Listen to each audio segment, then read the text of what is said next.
Good evening, everyone. Good evening and welcome to those of you here in the room with us, as well as those watching on Grassroots Television. I'm John Bennett, co-chair of the Aspen Institute's Community Forum on Transportation and Mobility. I'm delighted you can join us for this third event in a series of public talks on the future of transportation and mobility in the Upper Roaring Fork Valley. I especially want to thank our community sponsors and partners in this initiative, the City of Aspen, the Pitkin County, and the town of Snowmass Village. Before my co-chair, Bill Kane, introduces our special guest tonight, I want to give you a little background on the Community Forum. It actually dates back to 1995, in the days when I was mayor of Aspen. Back then, the Aspen Institute convened a group of community leaders to identify emerging issues and trends that had the potential to affect the long-term economic, social, and environmental well-being of our valley, and to recommend policies and solutions to address those emerging issues. The Institute hosted task forces on healthcare, communications and technology, affordable housing, the Pitkin County Home Rule Charter, youth engagement, economics, and economic sustainability. It also sponsored an initiative to improve election campaign civility, something we could use in another capital across this land. Fast forward to 2016, the Institute was asked by a number of citizens and officials to convene a forum to look at new ways of approaching our transportation issues. After discussion with community members, the Aspen Institute offered to host a series of public talks featuring world-class experts in traffic, transportation, and mobility. In tandem with these public talks, the Community Forum would also convene a task force made up of community members with diverse viewpoints who would meet with these experts to assess how we as a community could apply some of their ideas here in this valley. The overall objective of the task force is to develop a transportation mobility vision for where the Upper Valley should be in 20 years, with a particular focus on our quality of life, environmental sustainability, air quality, and social equity. This work focuses on high-level visionary and policy-oriented discussions. Task force members will develop ideas that will be presented to the community and elected officials at the end of the task force process, which will wrap up in the next few months. The first in this series of talks was given by Jim Charlier. Hopefully many of you heard it. If not, you can watch it on the Institute's website. He discussed the influence of economics, demographics, settlement patterns, technology, and behavior changes on transportation systems and mobility. In March, the forum hosted Ann Bowers and Chris Breland of Fair and Peers in Denver and Seattle, respectively. Bowers and Breland spoke to the community about travel demand management, new ride-sharing technologies, mode options, and other emerging transportation innovations. Inspired by these speakers, the task force is working on a values-based mechanism for evaluating mobility solutions that elected officials in the community can use when considering future transportation decisions. This values matrix will allow elected officials and the community to view transportation and mobility options through the lens of core issues important to the community at large.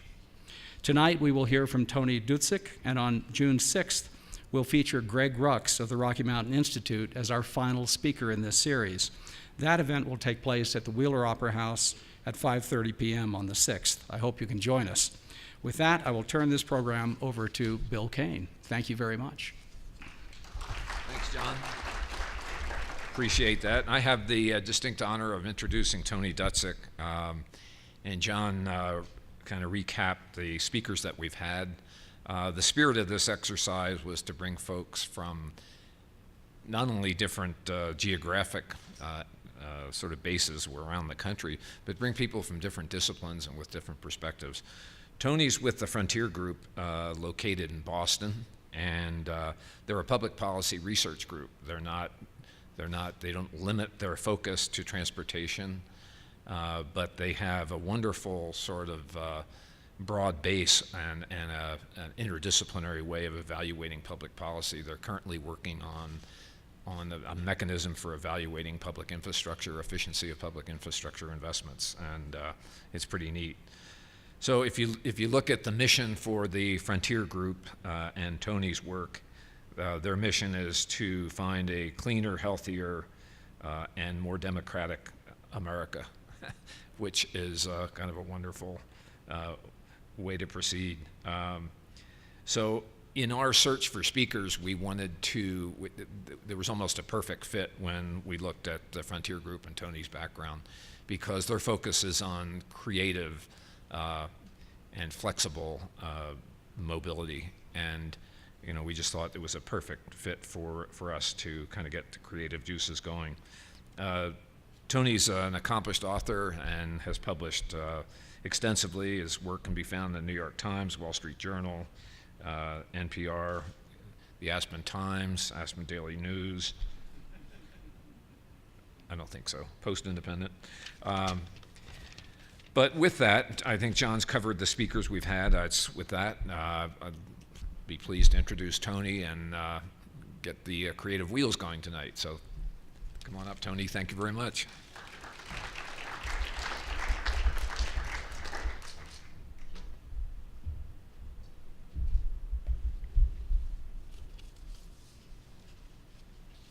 All right, good evening.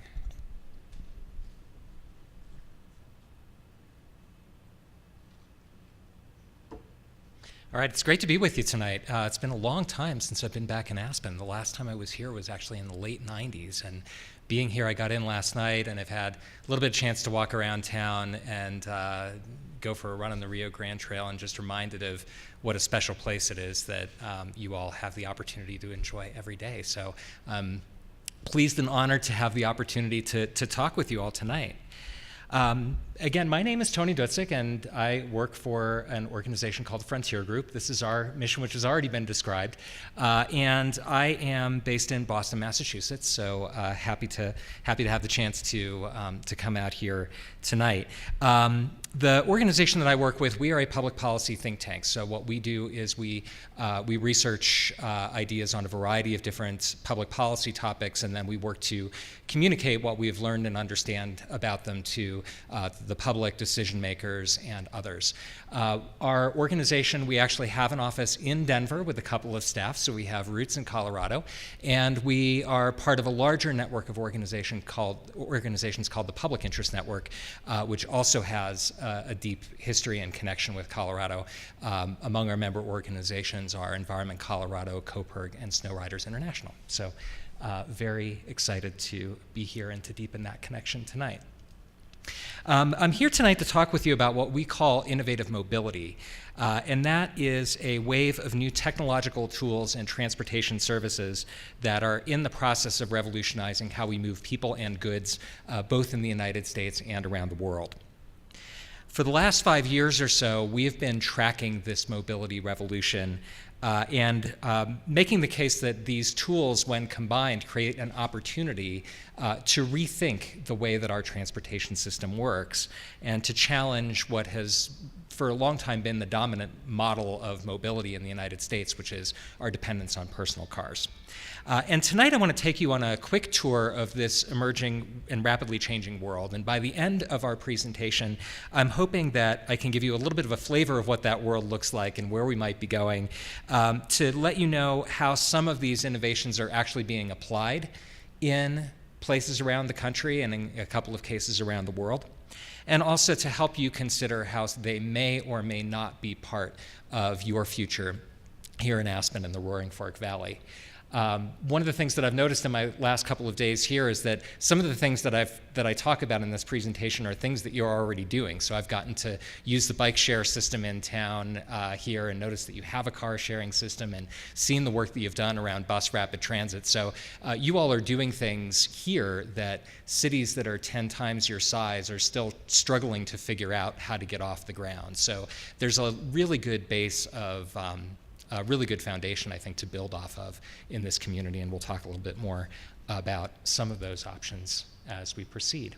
So a little over a century ago, I imagine that people around the country were having a similar conversation to the kind of conversations that we're having now, because the United States was about to launch into the last mobility revolution that we had, which was the introduction of the automobile. This is Henry Ford, and in 1908, he introduced the Model T, which brought personal mobility within the financial reach of the majority of American households. So this was really potentially transformative. And almost from the time that this started to happen, people started to imagine the ways in which the automobile could change society, the ways that we could rebuild the opportunities that it created for us to address issues related to housing, to congestion in our cities, to quality of life. And one of those early and very influential visioning exercises I want to share with you a little bit of here, and it took place at the 1939 World's Fair. We can start the video. American cities have fundamentally altered how they built themselves over the last 60 years. And to me, the place that it really started was the 1939 World's Fair. At what was the most successful World's Fair in history, the most successful exhibit was one called Futurama. To help us get a glimpse into the future of this unfinished world of ours, there has been created for the New York World's Fair a thought-provoking exhibit of the developments ahead of us. A vivid tribute to the American scheme of living. Come, let's travel into the future. What will we see? Futurama portrayed the future of the city in that distant year 1960. The world we are now seeing is a vision, an artistic conception which may undergo many changes as it develops into the great realities of tomorrow. And it portrayed a city that was car-driven, lots of open spaces. You could live in the country and drive to your job downtown, and you'd have the best of two worlds. Over space, man has begun to win victory. Suburban splendor and urban excitement. Not coincidentally, Futurama was sponsored by General Motors, and they were promoting what we wanted. And it's my sense that 1939, just before the war, the clouds are looming over Europe. We go off to war, and we have this image that's mulling in our minds, and we come back and we implement Futurama. 15 million. Okay. So I have a little hobby of finding futuristic videos like this. You can find a bunch of them in YouTube from the 30s, 40s, and 50s. And when you watch those videos, there's a few words that keep coming up over and over again. And those words include things like freedom, speed, safety, new, and modern. And those were the values that were driving the way in which a lot of places in the United States saw the accommodation of the automobile and the way that it would change their cities and their surroundings. And it was those values that informed public policy, including the creation of the interstate highway network, the way that we design our cities and towns. Everything flowed from those values that people believed to be important. However, not everybody made the same decisions. So there were cities in the United States, towns in the United States, and certainly around the world that opted not to rip out their rail lines and subway lines and streetcar lines, that opted to preserve their walkable town centers, as you've done here in Aspen, and that opted to create spaces where people could walk and bike and not necessarily have to be dependent on the car. And the reason that I mention all this as an introduction to our topic tonight is because if we're headed into a mobility revolution, and I think that we are, we need to recognize that the decisions that we make, more than about public policy and the way that we shape our communities and our values, are more important than the technology itself in determining the outcome. And those decisions, the public policies, are going to be influenced by our values. So this process through the Aspen Community Forum is working to identify and lift up core values that you want to use in evaluating these technologies and other steps that you might want to use to improve transportation in your city. And that's a really important and valuable and worthwhile thing to be doing. But in addition to identifying our values, we also need to know what's in our toolbox. So what are the materials that we have to work with in building the kind of transportation system and the kind of communities that we want to build? And what's exciting about this moment in transportation is that the number and variety of potential tools that we have in our toolbox is exploding.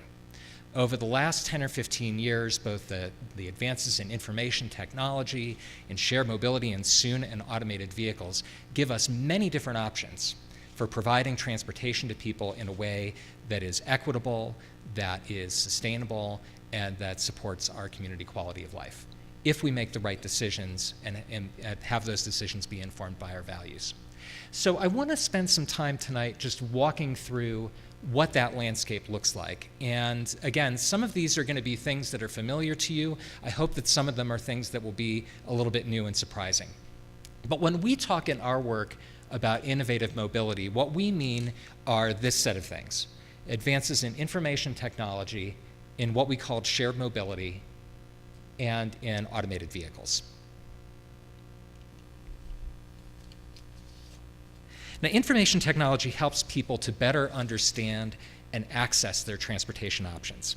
Let me give you an example. So a few years ago, if I wanted to take the bus in my neighborhood, and this is my bus line in Boston, I would have had to look at something like this. This is a timetable. It's printed in teeny tiny print, and it would tell me when the bus was supposed to show up at my location and where it would get me. If the bus didn't show up on time, if I didn't have this piece of paper or I hadn't memorized the schedule, if I didn't know how to read it, if the bus didn't show up on time, or if I showed up at the stop without exact change, I was in a world of trouble. Today, we access this information, or we can access this information through our smartphones. This is Google Maps, which is telling me on this very same trip when the bus is, what my options are, so it gives me more than one option for getting from point A to point B, when they're going to show up. Because they have real-time data, they will tell me whether they are running on time or running late. And increasingly, we're finding that transit agencies are moving toward that making payment happen online. So this is part of the MBTA's payment app for its commuter rail service. Our local transit agency was the first in the country to allow for mobile payment for commuter rail. And so what this does is that it reduces many of the barriers that people feel. And I'm sure that you've seen some of this as you've rolled out these technologies and ideas here in the Roaring Fork Valley, that it reduces some of the barriers to people making a sustainable transportation choice. Now, that's not the only way that information technology can help. How many people here, I'm just curious, in the audience have a Fitbit or another kind of fitness tracker? A few? Okay. How many of you made your 10,000 steps today? All right, congratulations. That feels really good when you do that. No, you're, okay. That makes you feel really good when you do that and feel accomplished, that you have a goal that's been set and that you reach it. And transit agencies and cities are experimenting with ways to use smartphone apps and games to encourage people to undertake behaviors that are beneficial for themselves or beneficial for the system as a whole, and sometimes beneficial for the environment. So let me give you a couple of examples.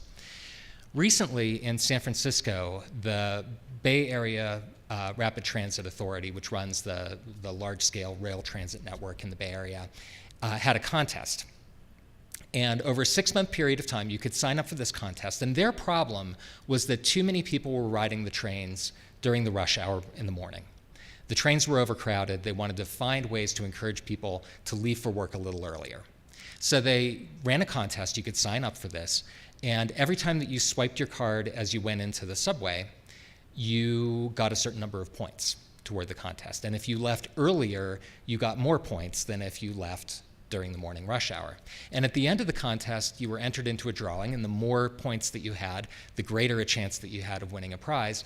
And eventually, you know, the winner won a prize.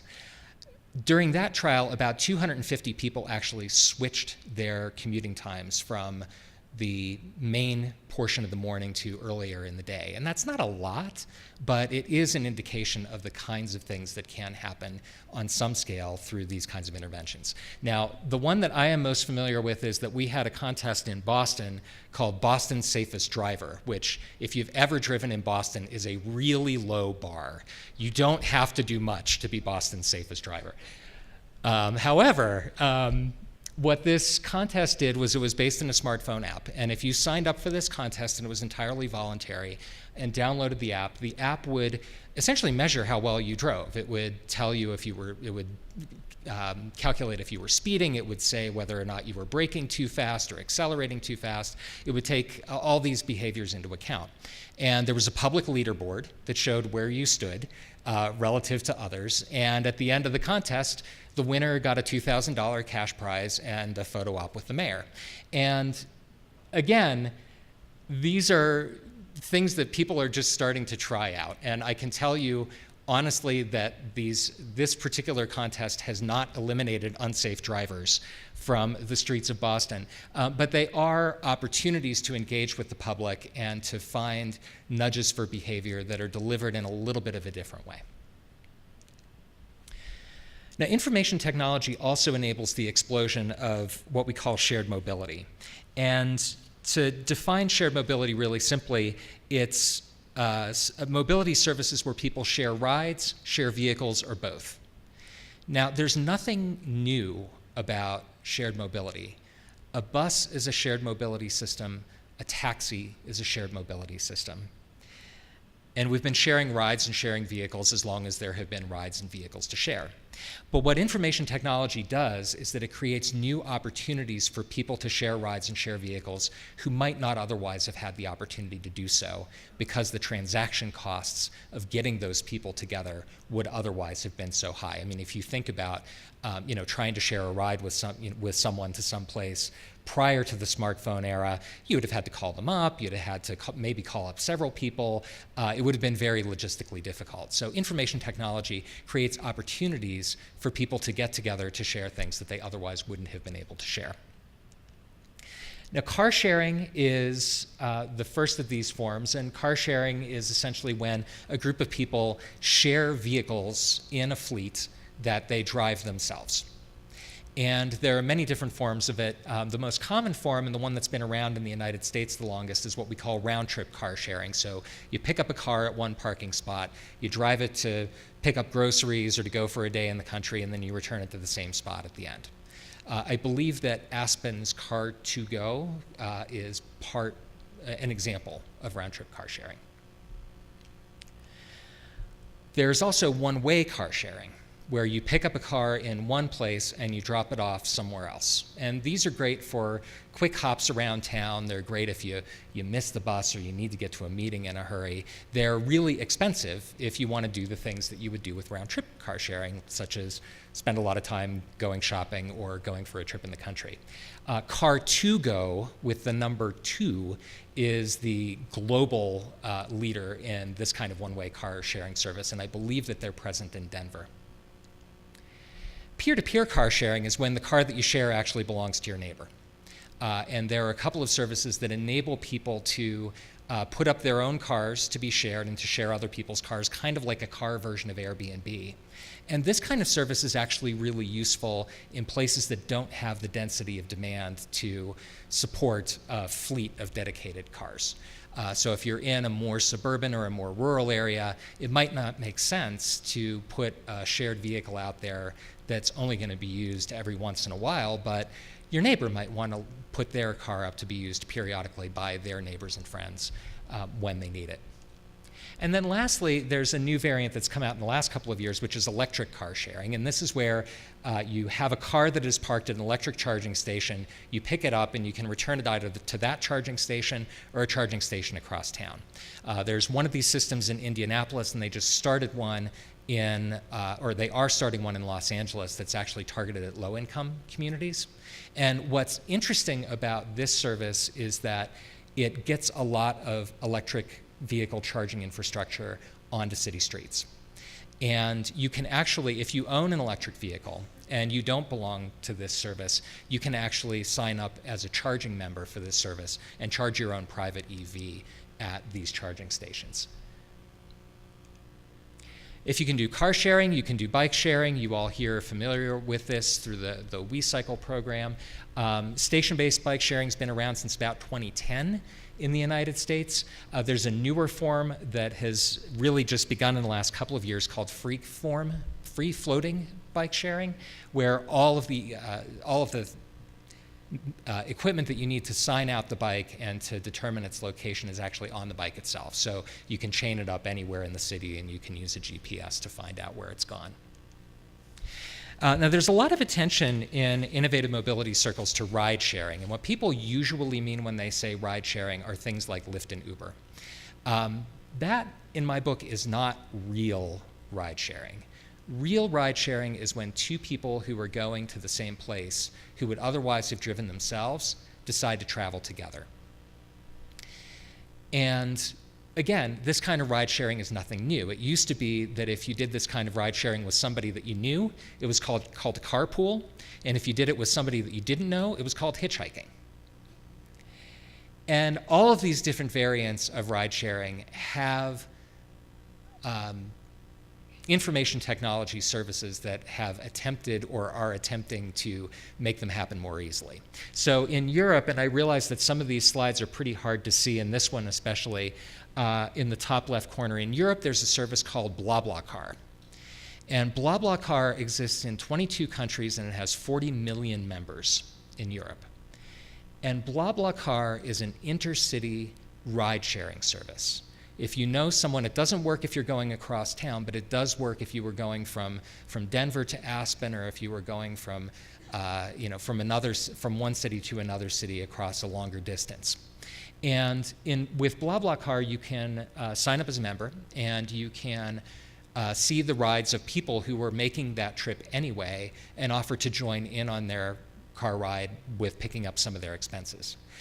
Not only do you get to see where they're going, but you also can choose your ride based on the characteristics of the trip. So there's an indicator where the drivers indicate whether they are the chatty type who like to talk a lot or whether they're quiet.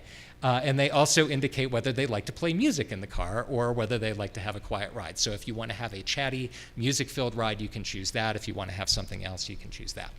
BlaBlaCar does not exist in the United States.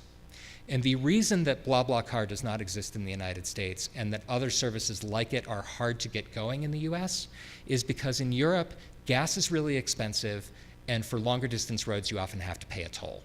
So there's an economic incentive for people to share rides through a system like this in Europe that does not exist here. So that's important to remember. Folks are also working to make this happen for carpooling for shorter trips as well. So the service Waze, W-A-Z-E, which is a wayfinding and traffic service for drivers, now has launched in a few cities a carpool app where a lot of people use this app to figure out the best way to get to and from wherever they're going. And now through this app, you can find other Waze users to then share a trip with and to carpool. And again, this is just getting going. There are other services like this. It's been kind of hard to get these services off the ground in a lot of ways for partly the reasons that I just talked about. Uber and Lyft also have some services that do a little bit of ride sharing where you can actually offer to opt to share your Lyft or Uber ride with another passenger, and you can save money for yourselves. There are a lot of names for what to call Lyft and Uber. So some people call them ride sharing, which I think is not the best term. Some people call them ride sourcing, as we do here. There's ride hailing. Some people call them transportation network companies, which yields the really horrible acronym of TNCs. But whatever you call them, these services basically enable you on your cell phone to hail and pay for a ride with a private driver who is not necessarily a full-time professional. Many of these same principles also carry over to taxis, so taxi services have created similar services to this as well. And it's been a rapidly emerging option in a lot of different cities. I saw recently that there are now, ride sourcing is now available in about 300 cities across the country. So there are places in the United States that never had adequate taxi service that now have access to on-demand mobility through these services. And then lastly, there's something called microtransit, which is transit-like service that's provided in smaller vehicles like this van. The service Chariot in San Francisco does this in vehicles that look like this, and what they do is that they crowdsource shuttle routes, essentially. if you decide that I would like to have a chariot route that goes from where I live to where I work, you can put it up online. And if enough other people join in with you to have that route, there's a good chance that Chariot is going to launch that route. Right now, they have 24 routes in San Francisco, which is akin in size to some small city transit agencies. So it's been growing fairly quickly, and they were just bought out by Ford Motor Company and are planning to expand in a number of other cities. There have been some other variations of this. In my city of Boston, there was a service called Bridge that was much more about on-demand mobility. So you punched in your app where you were going to be, and the van would deviate from its route and come and pick you up. That service actually went bankrupt a couple of months ago, and there are other services like this that do variants of on-demand shared mobility with different kinds of vehicle types. This will be, I think, a common theme as we go through the next few years as this mobility revolution happens, is that there are going to be services that start and seem like great ideas, and they fail. And that's going to be in part how we learn what works and what doesn't. So right now, all of these services are being delivered in conventional vehicles being driven by human beings. There are now starting to be some of these shared services that are being trialed to be offered by automated vehicles. So Uber has been piloting a automated vehicle version of its service in Pittsburgh for about a year. A company called Nutonomy has been doing this in Singapore and in a part of Boston. And Google's autonomous vehicle wing, which is called Waymo, has just started signing up families in the Phoenix area for its automated ride-sharing service.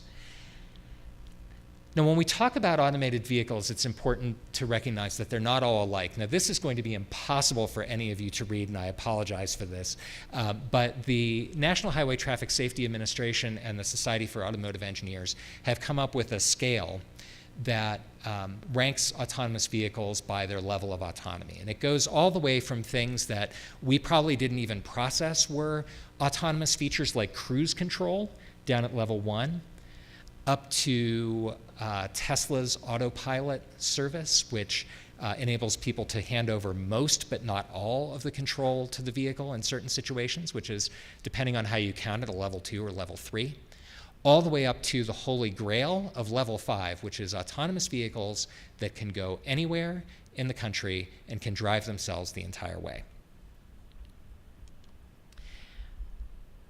Autonomous or automated vehicles also vary in other ways as well. When we talk about them and when you hear about them in the mass media, you often hear autonomous vehicles being called self-driving cars.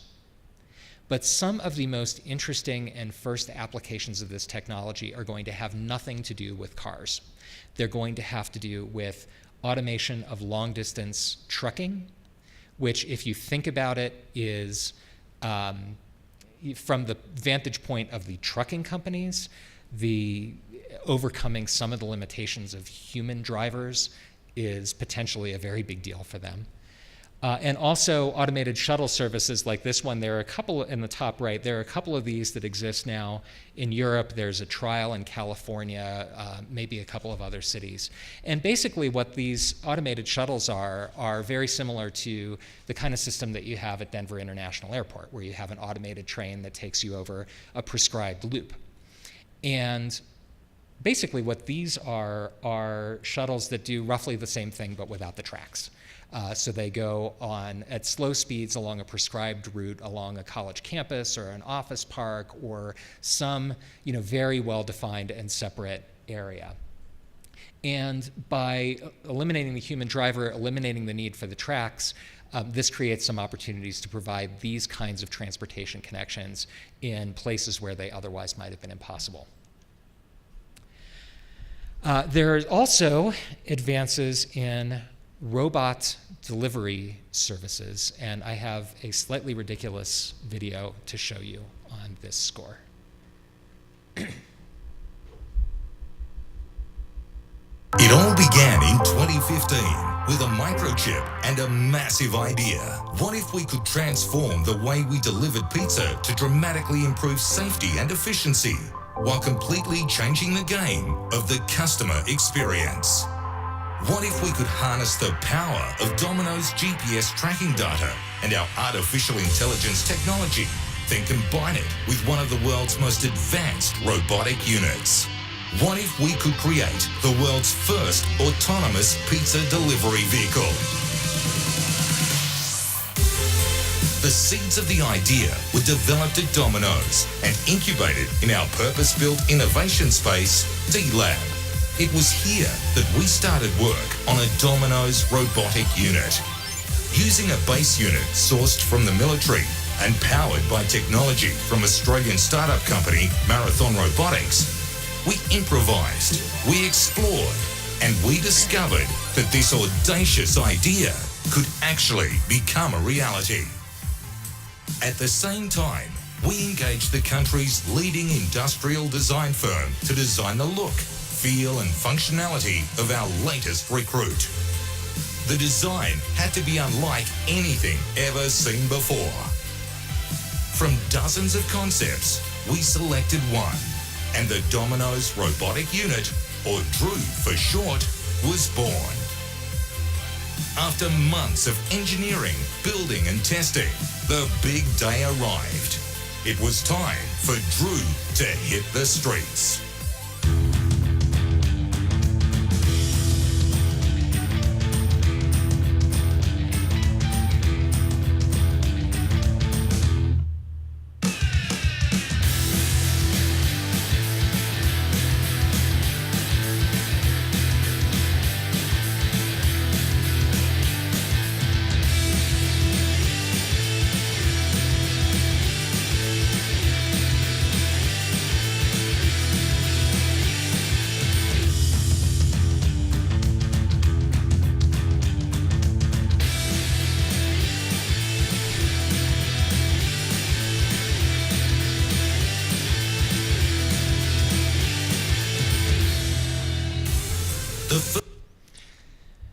All right, so the things about this video that I find fascinating are, first of all, that Domino's has a purpose-built innovation center.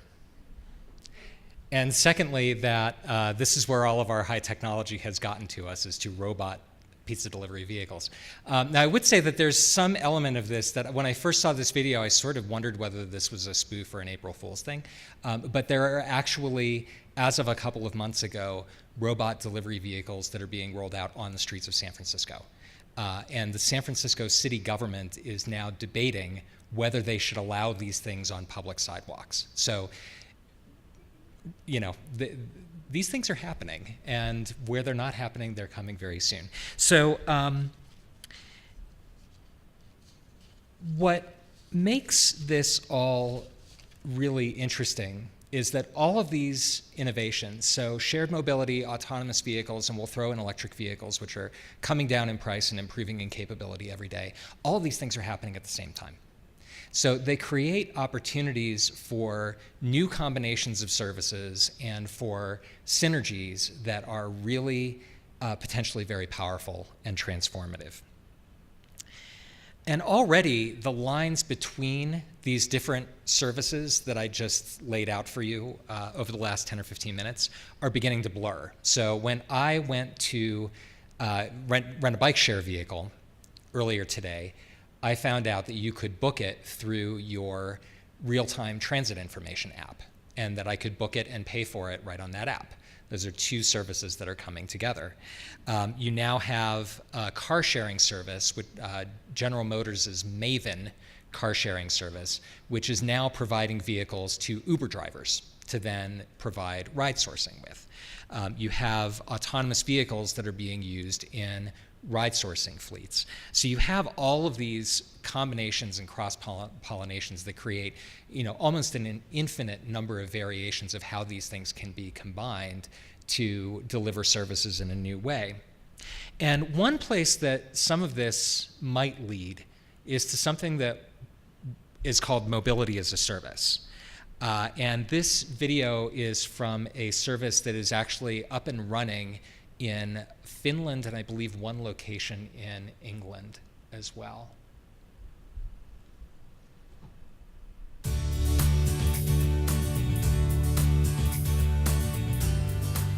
The WIM app makes going places easier than ever.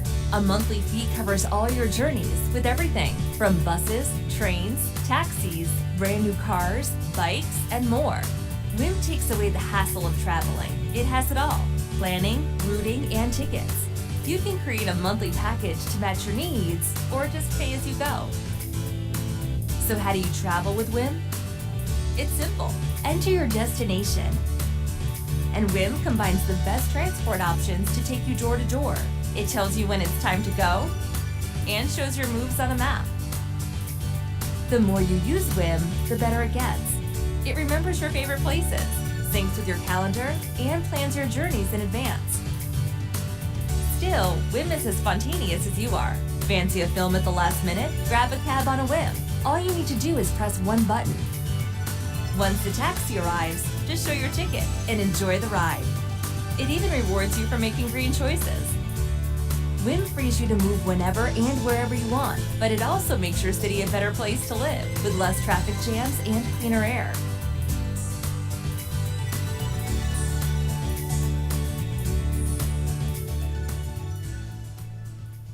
All right. So, so here's why this is potentially revolutionary. So today, most of us rely on a single passenger car for a single personally owned car for most of our transportation. And when we choose which car to buy, we buy the car that is often the smallest that we can get that will handle our maximum need for it. So in my family, we choose the car based on the amount of space that we need to carry our camping supplies for the week that we spend every summer in Maine. For somebody else, it might be the size of car that you need to help be part of the soccer carpool on 12 or 13 Saturdays out of the year. And for the rest of the time that we have this car, we don't maximize our use of that space. And once we have the car in our driveway, we tend to use it because most of the costs of car ownership we pay for up front, and they don't vary with the number of miles we drive. Gasoline is probably one of the few things that really does and impinges on and affects our decisions. But when you're faced with the choice of getting into the car that's sitting in your driveway that you've already paid for, or walking a couple of blocks to get the bus that you have to pay $2 for and might not show up for 5 minutes, most folks are going to opt to drive the car. And from a societal point of view, this is all kind of nuts because our cars stay parked about 95% of the time. And when they're moving, they're usually about 70% empty. So a lot of the transportation problems that we talk about, whether it's the amount of space that's devoted for parking or congestion on our roads, are really problems that are exacerbated by the fact that we're moving a lot of empty space or storing a lot of empty space in our communities. If you move to a system in which you no longer need to own a personal car to meet all of your needs, where you can have access to a car for the soccer carpool when you need it, but you can use another form of vehicle when that makes sense, or have the incentive to ride or to ride your bike or take the bus or walk without that overhang of having the car in the driveway, suddenly people's transportation decisions begin to change. The incentives shift around. And so there are many folks who believe that this transformation to a shared mobility system in which you have access to an array of different services is something that can be really transformative. And there have been a number of studies that suggest this. So the International Transport Forum did a study where they modeled the entire transportation system of Lisbon, Portugal. And what they did was they basically asked a really simple question. What happens if we get rid of all the private cars and we replace them with a shared fleet of buses, vans, and taxis? And what they found was that the number of cars on the road would drop by 90%, congestion would disappear, the number of miles traveled would drop by more than a third, greenhouse gas emissions would fall by about a third without electrifying anything, and access to the transportation system throughout the city would be good, even in the most disconnected neighborhoods, even in the middle of the night. The longest that you would have to wait for a ride would be about 5 or 6 minutes. For most of the day and in most parts of the city, it would be about 2 or 3 minutes. Just a couple of weeks ago, the Institute for Transportation and Development Policy came out with a report looking at the impacts of what they called the 3 revolutions in urban transportation, which is shared, autonomous, and electric. And they found that across the globe, the simultaneous adoption of those 3 revolutionary strategies would cut global energy consumption from passenger transportation by 70%, CO2 emissions from transportation by 80%, and save as much as $5 trillion a year. And your homegrown folks at the Rocky Mountain Institute had a report last year that found that if moving toward this world of shared and autonomous mobility could cause car ownership to peak as soon as 2020 and decline after that.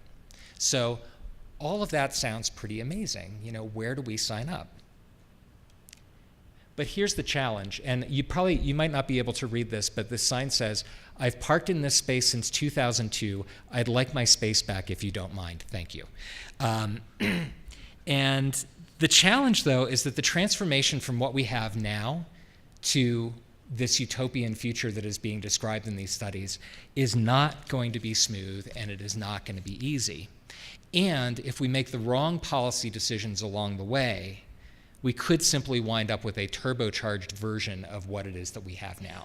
So folks in the field, and I was going to share a link to a great little 4 or 5 minute video about this, talk about heaven and hell scenarios of autonomous vehicles, with the hell scenario being that everybody owns their own.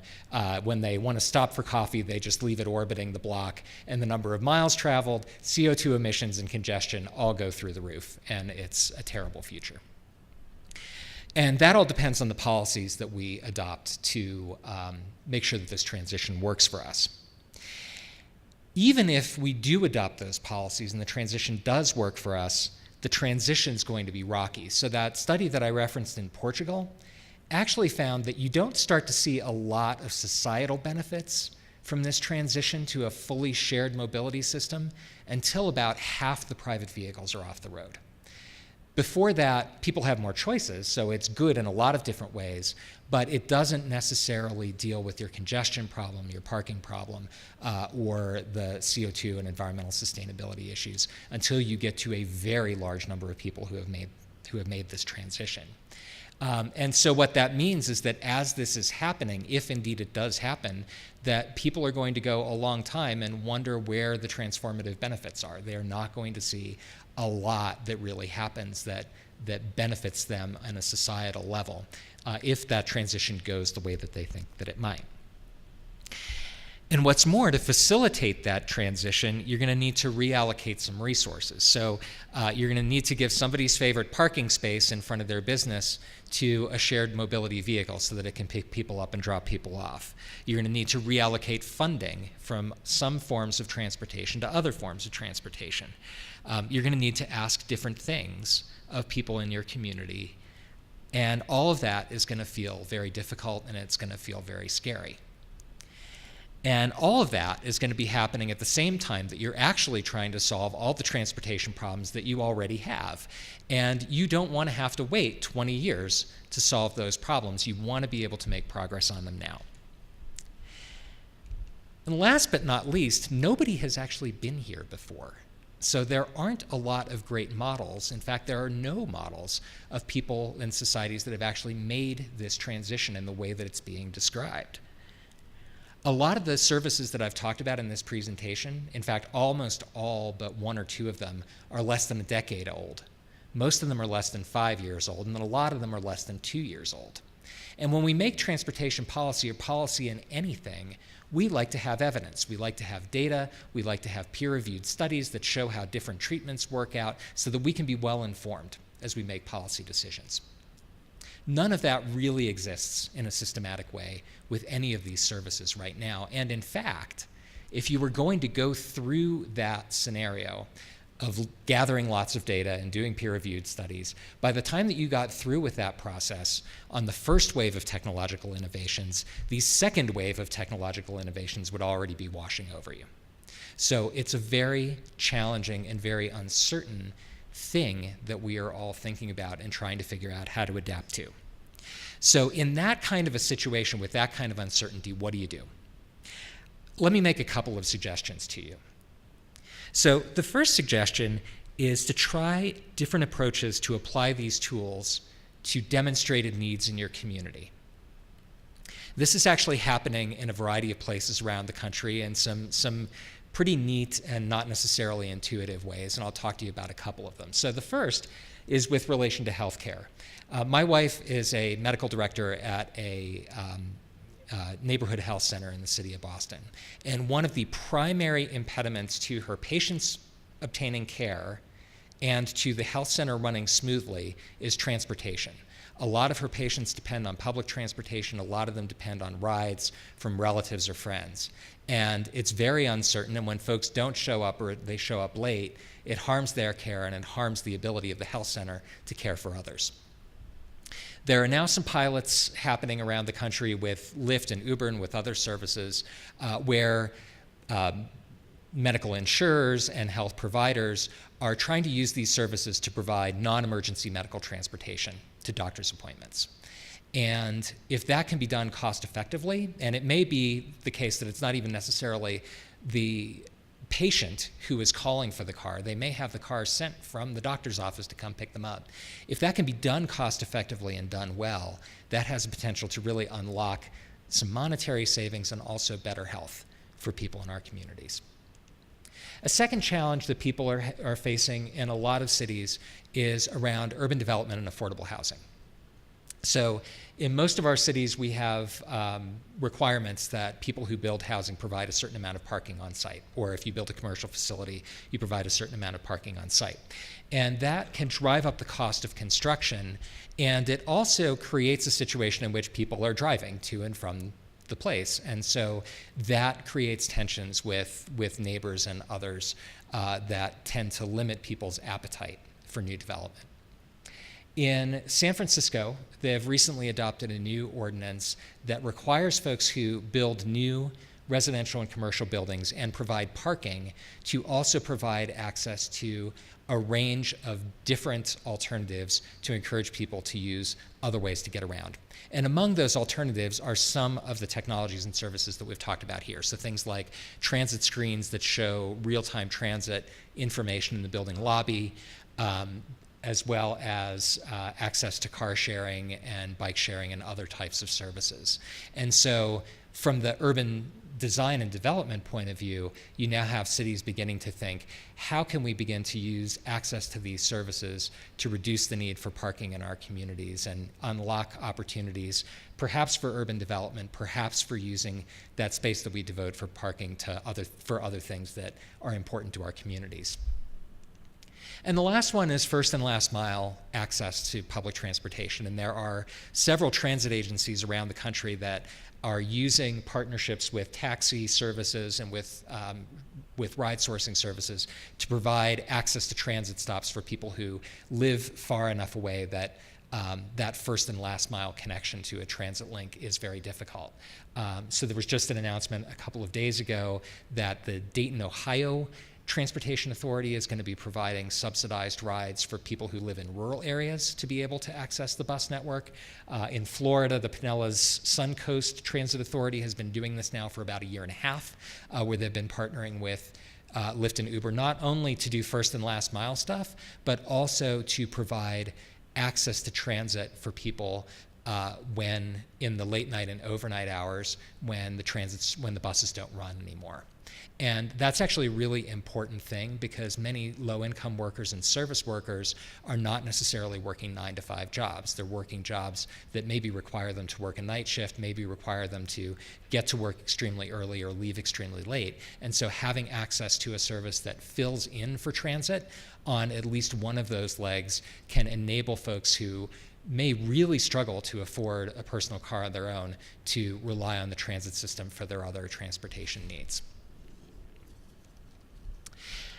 The second suggestion that I'd have for you, which goes back to the beginning of this presentation, is to have a clear idea of your goals and priorities, of what you want Aspen to look like, what you want your transportation system to look like in the future, and to evaluate your adoption of these tools through this lens. And I know that that's really what a lot of this process is about, is having this kind of value-driven discussion. I want to caution you, though, about two things. So the first is about the need to be really clear and honest about the specific problems that you want to solve and what the barriers are to solving them. So if the issue is that you want to convince more people to share rides as they come up and down the valley, you need to understand what the barriers are to them sharing rides now, whether it's financial, whether it's in terms of scheduling, or whether it's cultural. Because the technologies themselves are not going to solve the problem. The technologies are a tool to enable you to provide services that meet people's needs in a different way, or to encourage people to undertake behaviors that they might otherwise not choose to do. So people might use a shiny new service once or twice just because it's novel, but they'll continue using it over time, and they'll change their transportation behaviors over time because it actually solves a problem and meets a need that they have and provides a better alternative. The second caution I'd give you is that it's important to understand and identify where values and priorities conflict. I had a boss once who said that if you have 3 priorities, you have no priorities. So there is usually one thing that you have to prioritize, and then you have the thing that you prioritize after that and the thing that you prioritize after that. And I say that because we would all love to have a transportation system that's cheap, fast, flexible, sustainable, comfortable in all weather, and supports our vision of how our communities can develop. That would be great. And I think that the judicious application of some of these tools over time open up new opportunities for us to check off more of those boxes. But there are inevitably going to be points at which some of those priorities conflict. And so being clear about where you rank them as a community and having an open and public discussion about how best to do that is going to be really important to making choices that serve the needs of everybody in the community and that can sustain themselves over time. So, to sum up, we all across the country, and you here in the Roaring Fork Valley, have a tremendous opportunity. It's an opportunity to solve vexing problems that you've been dealing with for decades, but also an opportunity to reimagine how this whole transportation system works in some new and very creative ways. I think that innovative mobility can be a big part of making that future real. I don't think it is inevitable that innovative mobility will make that future real. So I think the process that you all are engaged in here, the kinds of conversations that you're having as a community, are really important. They're vital. They're conversations that we should be happening all over the country because, frankly, we don't have a lot of time to figure this out. Autonomous vehicles are coming. If you listen to the automakers, they tell us that they're coming in the next 5 years, or at least in some way, shape, or form. We weren't in many of our communities prepared for when Lyft and Uber showed up on the scene. And so having the conversation, identifying your values, identifying what you want, and then setting public policies that encourage the kinds of services that you want and discourage the kinds of services that you don't want is going to be really key for making sense of this mobility revolution and making sure that it serves you. So thank you.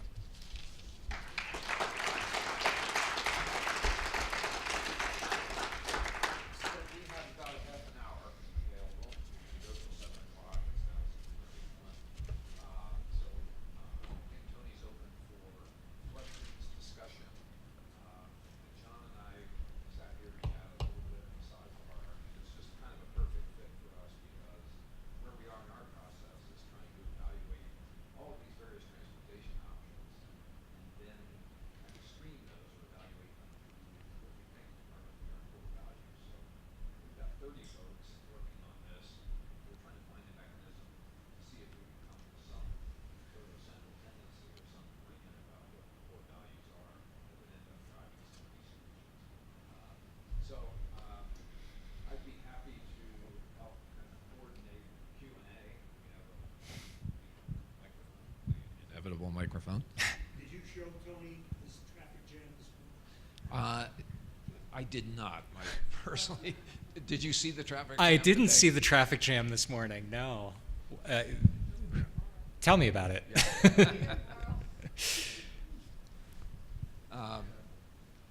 Yeah, so are there questions, specifically questions we can get underway?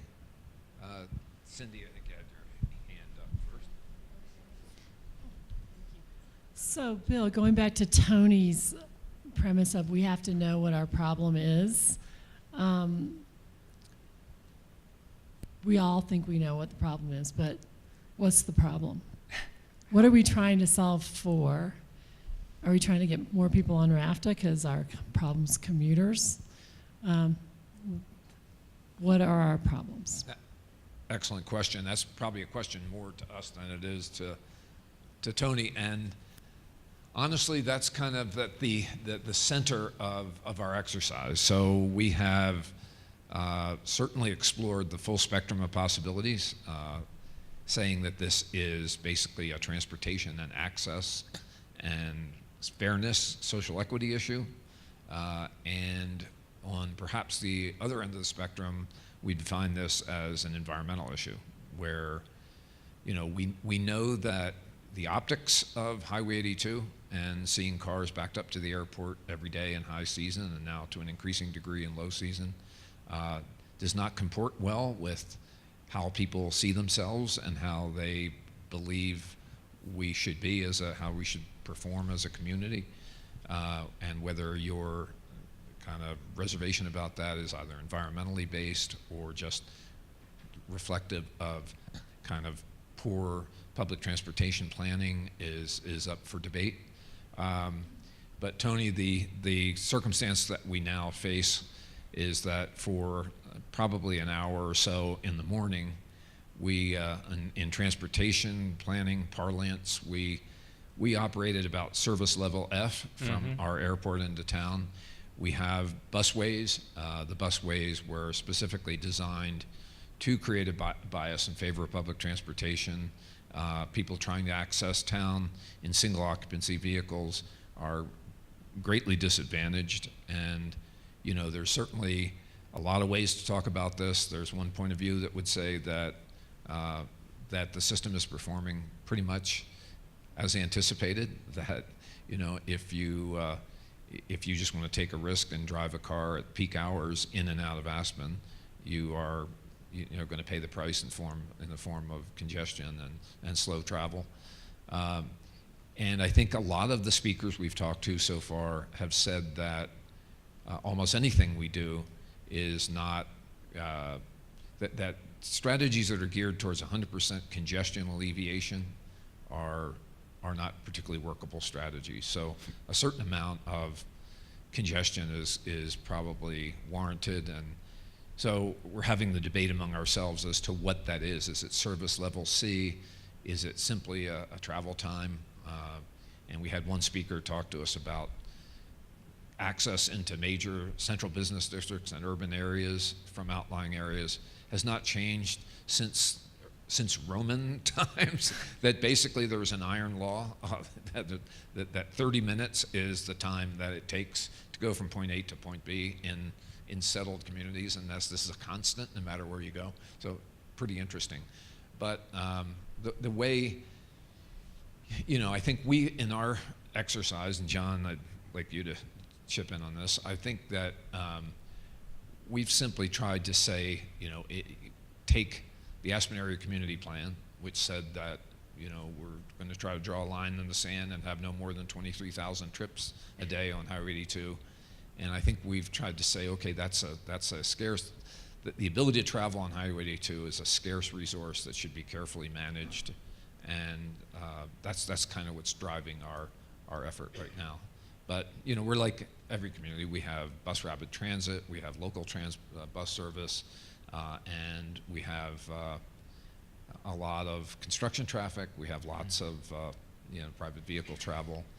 But I guess the way we've defined it is it's all the above. It's an environmental problem, it's a carbon footprint problem, it's a greenhouse gas problem, it's a convenience problem, it's a big optical problem, and we can do better as a community. So that's kind of the way we're trying to get at it. And I hope these questions get directed to Tony, not to us. So this is both observation, but also a question directly to Tony. Sure. So I work in downtown Basalt for CCY Architects, and I take RAFTA every day. I live up Valley, and I take RAFTA. And most of my coworkers live in Carbondale and Glenwood Springs. And it seems like those that live down valley have the hardest time getting on a RAFTA bus for convenience sake. Carbondale is much more suburban, and that last mile is much more difficult, especially in Carbondale. But furthermore, prices is the big deterrent. So since I live up valley, I'm in partially a free zone for some of the way, which helps subsidize the cost. So my question primarily is, how can we get businesses to buy into RAFTA, whether it's providing a subsidized bus pass, because a lot of folks in my office have voiced the desire that if they have a subsidized bus pass, if it's cheaper, they would jump on RAFTA. How can we involve businesses to encourage people that want to take public transit to do so? Do you have the pre-tax benefit in your workplace? Yes. Okay. Okay. But even then, since the upfront cost has already been paid for, everyone has their own car, there's no incentive. Right. Well, I think that's probably a question for you and your employer to lobby them to provide the subsidized transit pass. I think there's definitely evidence out there that when employers offer a range of transportation benefits, so particularly the pre-tax transit benefit, and for those of you who don't know what we're talking about, under federal law, in federal tax law, employers can offer a pre-tax transit benefit to their employees up to $255 a month, which essentially means that as an employee, you can take that money out of your salary tax-free. So if you took the money as salary, paid taxes on it, and then paid for your transit pass, you would be losing out relative to just getting that transit pass tax-free. That is an option that is available to a lot of folks, but it's not available in every workplace. And the fact that your workplace offers it is a really good sign. For a lot of workplaces, it actually makes financial sense for them to offer it because they save on taxes on their end as well. So there's a win-win. And if your workplace doesn't offer it, you should go ahead and talk to them. The other thing, and I would assume that you have something like this in Aspen, is at the municipal level, or maybe even at the county level. I'm not quite sure how things are organized here. There are a number of places that do transportation demand management ordinances where they require employers to offer certain benefits, or to provide for transportation options for their employees, usually when they're building a new facility. But in a few cities, the large cities of San Francisco, New York, and Washington, D.C., they actually now require many employers to offer at least the pre-tax transit benefit, if not subsidized. So there are some governmental ways to deal with this too. But I think that you're right in noting that employers and institutions have a big role to play in, not only incentivizing people to use other forms of transportation in a variety of different ways, but also potentially to play a role in some of these innovative mobility solutions that we're talking about here.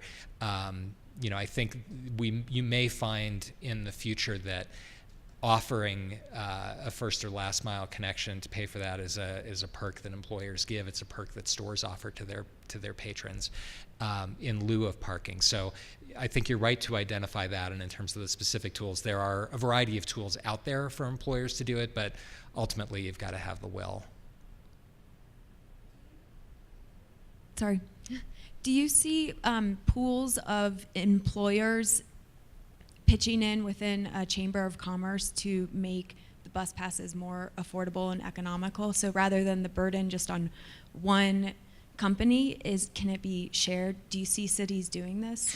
Yeah, I'm more familiar with what's happened in large cities, but in large cities, and in fact in some office parks, there are organizations that are called transportation management agencies, or TMAs, that are essentially coalitions of businesses, and sometimes they receive government support and work directly with government, and sometimes they don't, that are all about finding ways to get employees to commute less by single occupancy vehicles. So they do a variety of different things. They, in some cases, subsidize transit passes. They run shuttle bus services of their own.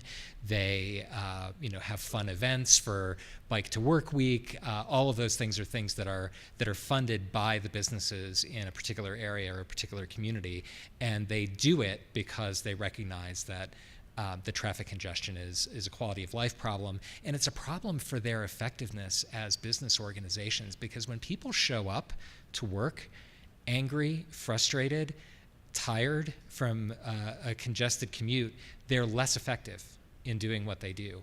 And so there's, I think, really a case for, as you mentioned, businesses working together to make this happen, and there are a lot of examples around the country of places where they've done it.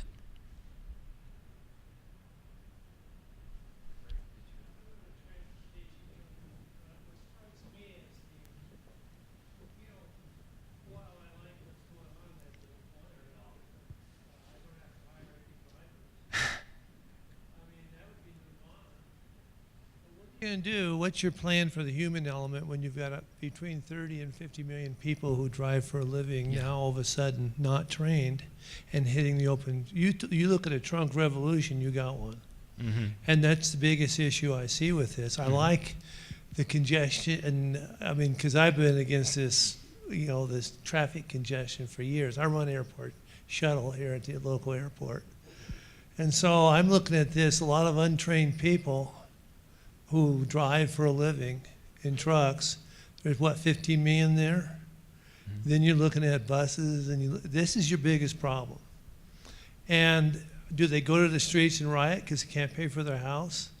It better be thought out, and you better be thinking on that angle. It's your biggest obstacle I can see, because I think these vehicles will work. As a matter of fact, they probably drive a lot better than what I see on, I call it Daytona 500 coming up the Highway 82 because if you do 70, somebody's doing 80, and they're weaving through traffic as you come up, putting your life at danger. And if they can find 6 inches on each end of your car to jam themselves in front of your car, they'll do it. Mm-hmm.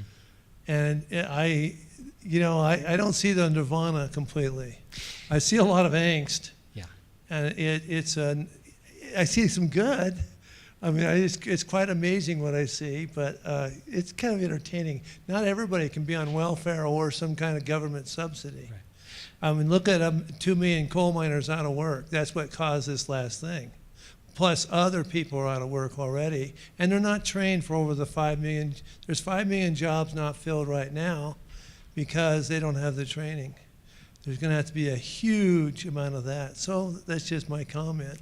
Yeah, and you're absolutely right. I think we could have spent another hour to an hour and a half talking about the social and political implications of what happens if all of this actually happens. But I think the jobs and economic issue is a huge potential overhang, and the first place where you might see that is in trucking. And so I agree with you. We've got to have a plan to figure out what to do when all of this happens. And I don't have that plan myself, but I know that we need to have one. We did a report with a coalition of groups in Massachusetts called Fast Forward, where we spent about 9 months talking with stakeholders, interviewing experts to try to suss out what are the social and economic and environmental implications of some of these technologies as they roll out. And the jobs issue was critical, but there are also a lot of places where there are impacts that aren't necessarily intuitive. So in a lot of cities, parking violation revenue and parking revenue is a pretty big source of municipal funds. And so if you move to a situation in which you have shared vehicles that don't have to park and that drive pretty well and that aren't going 80 miles an hour down the highway weaving in and out, all of those sources of revenue dry up. So what do we do then? So I think all of these things are things that we need to be thinking through in a fairly detailed way in our communities. And we could talk a lot more about them, but I do think that the jobs issue is something that is going to come to the fore very quickly if this transition happens the way that it looks like it might. Tony, I've got a question for you. I was traveling in Europe 25, 30 years ago in a little town called Zermatt, Switzerland. And they did not allow fossil fuel vehicles in that community. It's much like Aspen. It's a box canyon, accessible by train only. Have there been any studies done on Zermatt and the effects of the transportation system that they implemented decades ago, and how that might impact a community like Aspen? Yeah, there very well may have been. I'm not personally aware of them. I think on many of these issues, if you're looking for a progressive example of a place that does it, Switzerland is a good place to look. They actually have, they're not really true mobility as a service services, but they have for at least a couple of years, I think through the rail agency, provided a product that is a rail pass / access to car sharing / access to bike sharing product. And they were doing this, before a lot of other people even knew that that was a possibility. So there are definitely great examples in Europe. I would say that there are a number of cities right now that are moving toward banning fossil fuel vehicles. Oslo in Norway, the others escape me. But this is getting to be a live issue in cities that are much bigger than Aspen. I think that you have a couple of challenges that come into that right now. So, one of them is that if you're talking about access to by service workers or by other lower income folks who are not necessarily obtaining new vehicles in the next few years, you have a potential equity issue there. There may be ways to get around that, but that is certainly going to arise as a concern. And you have a lot of folks who are coming in from a lot of different places. So I would imagine, and I don't know if that town in Switzerland, if folks primarily arrive by air or by rail or by road, but here you have a lot of folks obviously who arrive by air, but also a lot of folks who arrive by road. So I agree with you that I think that is the way that as we move toward electric vehicles, you're going to be seeing more and more communities setting that as the standard. There's some implementational issues now that I think, again, you'd probably have to think through.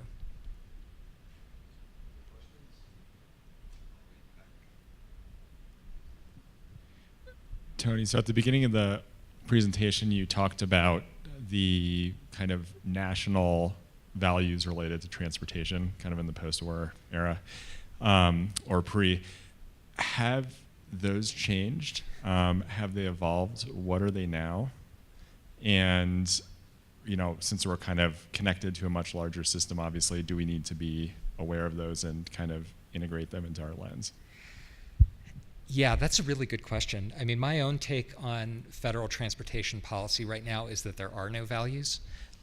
There's, essentially we don't have, there have been attempts to articulate goals that I think are moving forward and are moving in the right direction. But until a couple of years ago, the idea that there was a goal for national transportation policy really wasn't articulated in any way that you could explain to the public. We subsidize driving and we subsidize transit. We spend tax money on both of these things. There's a lot of money that flows out to no great and well-directed purpose.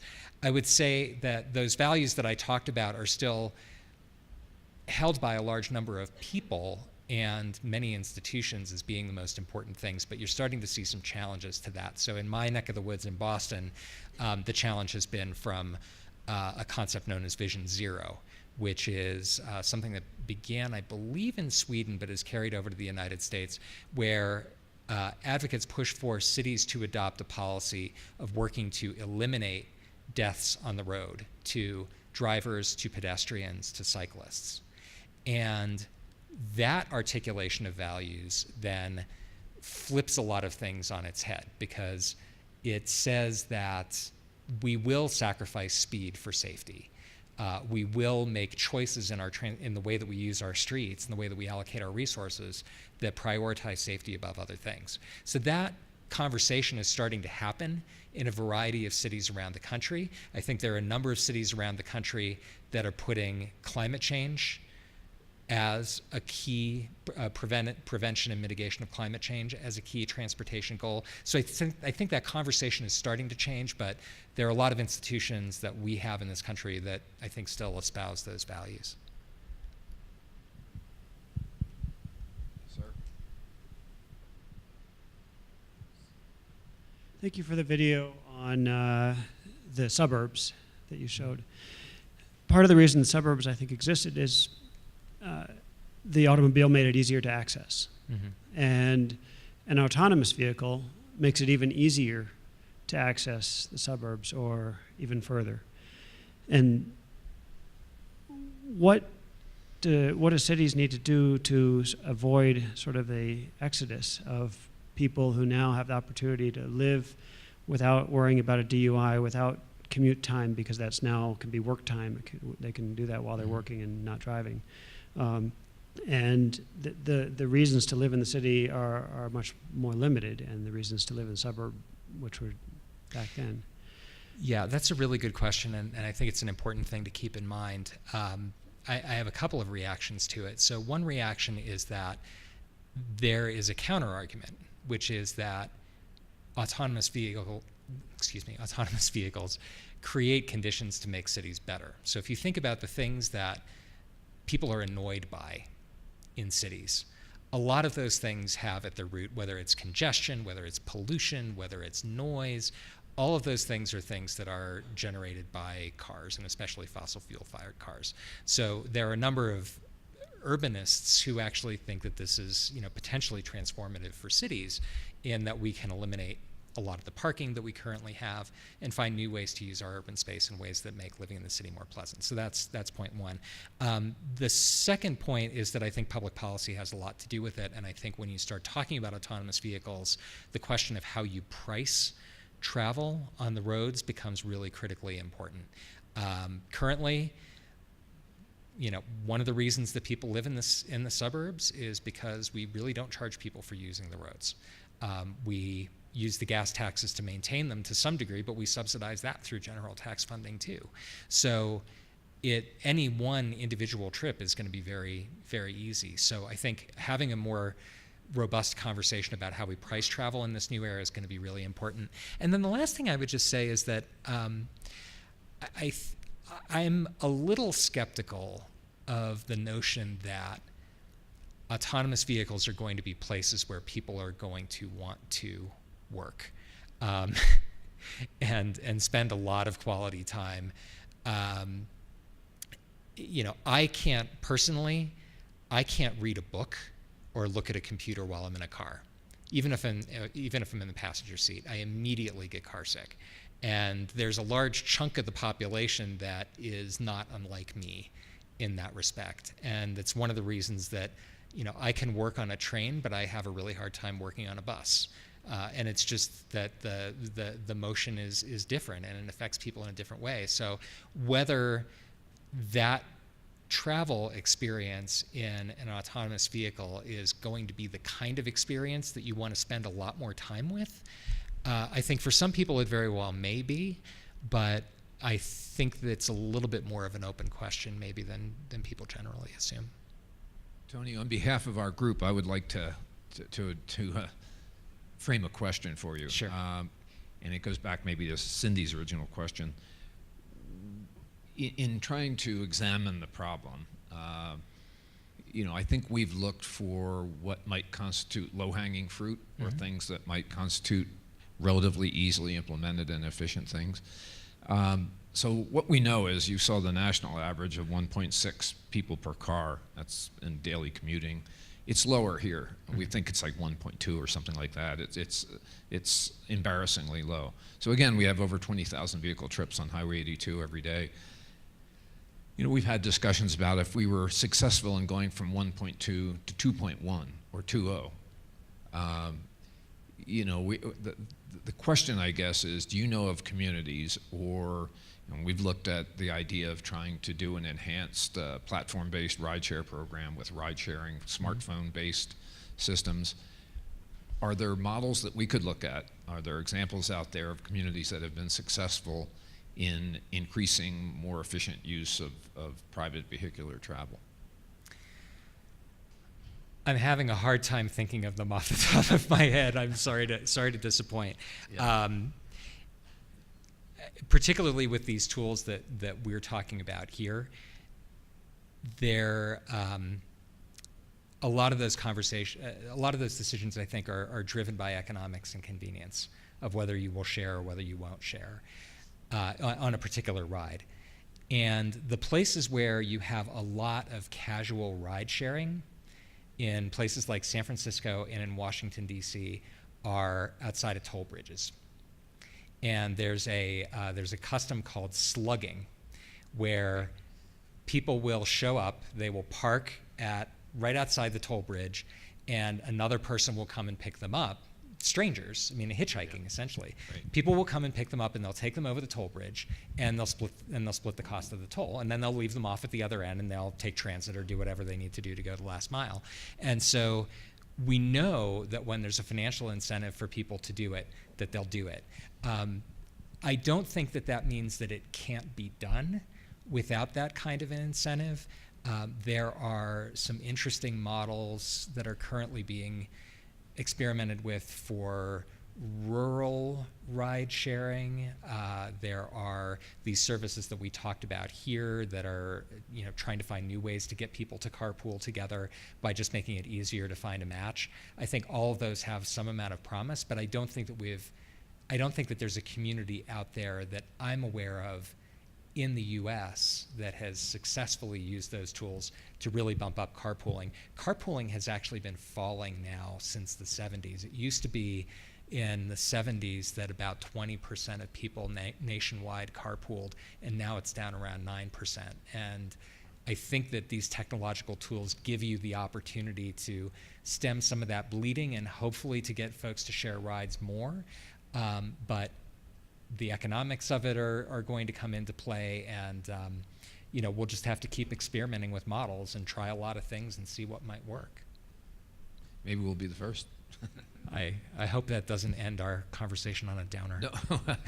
One last question. We're at 7, and we promised to let everyone go at 7 o'clock with our last question. I would like to see if anyone else might have a question. Michael.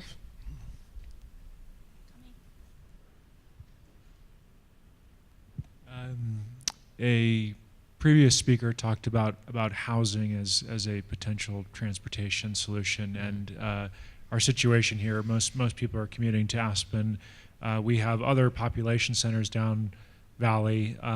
All of them are sort of made queasy by the potential of more population density. Small town character is kind of a phrase that rules the day. For this future of transportation, would it be beneficial to have population density focused in areas like these down valley towns? Would that make it easier for some of these future systems to engage people and get them to move from, rather than from the suburbs to density, from density point to density point? Mm-hmm. Density makes a lot of these systems work a lot better. If you think about how you can match people, you're much more likely to be able to match people for rides or share vehicles or share other things if you have people who are in close proximity. So if you have a lot of folks who are going from point A to point B at the same time, they can share rides. If you have a lot of folks who are living in a particular area, they can obtain transportation, access to shared vehicles that way. So I think that the answer to that question is, if you do the land use in such a way that it makes sharing easier and more possible, it will be a larger part of the conversation sooner rather than later. I'm not sure whether that was the question that you were asking, or you were asking the flip side of the question, which is, do these shared services lead to changes in land use? It was more the question that you just answered, but I would love to hear the answer to the question. I think the answer to that is, in theory, but land use regulation is really all about zoning and planning, and that's a societally determined thing, especially in a place where you might have a lot of demand for housing that is not necessarily being satisfied. I mean, those are decisions that communities are going to make as to how they're going to house their people and what kind of construction they're going to allow. But I think that the notion that if you can, these services create opportunities for you to create density that is potentially a little bit friendlier in its reduced reliance on single passenger cars. And you have to think it through carefully, you have to create the right set of incentives, but it does open up that possibility of creating ways to house people in slightly more compact ways that may still ruffle feathers, but might ruffle a few fewer feathers than they would otherwise. I think that brings us to a point where we'd like to thank the Aspen Institute for their generosity in providing the room this evening, and I think we would all agree an excellent presentation from Tony Dutzik. So with that, we want to thank everyone for coming. Stay tuned, we're working hard on this, and John Bennett assures us we'll be finished by June. So thanks everybody for coming, and thanks Tony for the presentation. Thank you.